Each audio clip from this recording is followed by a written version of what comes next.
പ്രിയ സഹോദരങ്ങളെ, തിന്മയ്ക്ക് വാറണ്ടിയുമില്ല, ഗ്യാരണ്ടിയുമില്ല എന്ന് പറഞ്ഞാൽ അതിനർത്ഥം തിന്മ എപ്പോഴും തിന്മ തന്നെയായിരിക്കും. അതിനൊരു മാറ്റവുമില്ല. അതിന് ഒരു എക്സ്പയറി ഡേറ്റ് ഇല്ല. വിശുദ്ധ പൗലോസ് കൊരിന്ത്യർക്ക് എഴുതിയ 2-ാം ലേഖനത്തിൽ പറയുന്നൊരു കാര്യമുണ്ട്.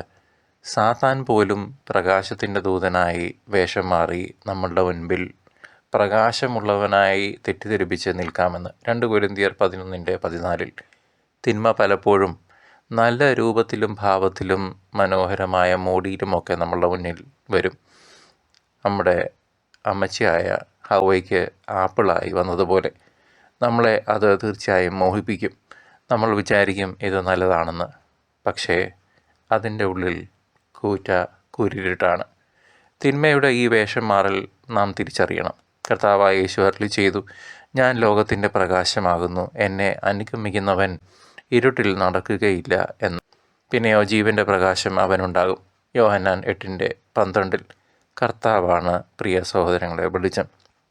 ഈശോയാണ് നമ്മുടെ വഴിയും സത്യവും ജീവനും. അവിടുത്തെ വെളിച്ചത്തിൽ നടന്നാൽ തിന്മയുടെ ഇരുട്ട് നമ്മളെ തൊടില്ല. തിന്മയ്ക്ക് നല്ലൊരു മുഖമുണ്ടെങ്കിലും അതിൻ്റെ ഫലം എപ്പോഴും മരണമായിരിക്കും.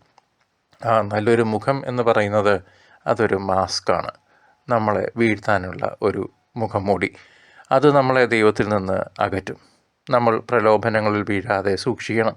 പ്രത്യേകിച്ച് ഇന്നത്തെ കാലഘട്ടത്തിൽ സാത്താൻ പലപ്പോഴും വളരെ സുന്ദരമായ വാഗ്ദാനങ്ങൾ നമ്മുടെ സോഷ്യൽ മീഡിയ, മൊബൈൽ ഫോൺ, നമ്മളുടെ സുഹൃത്തുക്കൾ, ജോലി സ്ഥലത്തുള്ളവർ, നമ്മളുമായിട്ട് ഇൻട്രാക്റ്റ് ചെയ്യുന്നവർ, അങ്ങനെ പലരും വഴിയായിട്ട് വളരെ സുന്ദരമായ വാഗ്ദാനങ്ങൾ നൽകും.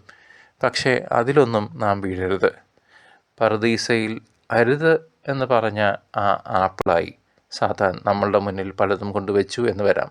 അത് തിരിച്ചറിയണമെങ്കിൽ പരിശുദ്ധാത്മാവിൽ നാം നിറയണം. ദൈവത്തിൻ്റെ വചനം മാത്രമാണ് പ്രിയ സഹോദര സഹോദരി നമ്മുടെ രക്ഷ. അതുകൊണ്ട് തിന്മയുടെ വാറണ്ടി കാലാവധിക്ക് കാത്തു നിൽക്കണ്ട. അതെപ്പോഴും അപകടകാരിയാണ്. ഈശോയെ നമ്മുടെ ഹൃദയത്തിൽ സ്വീകരിക്കാം.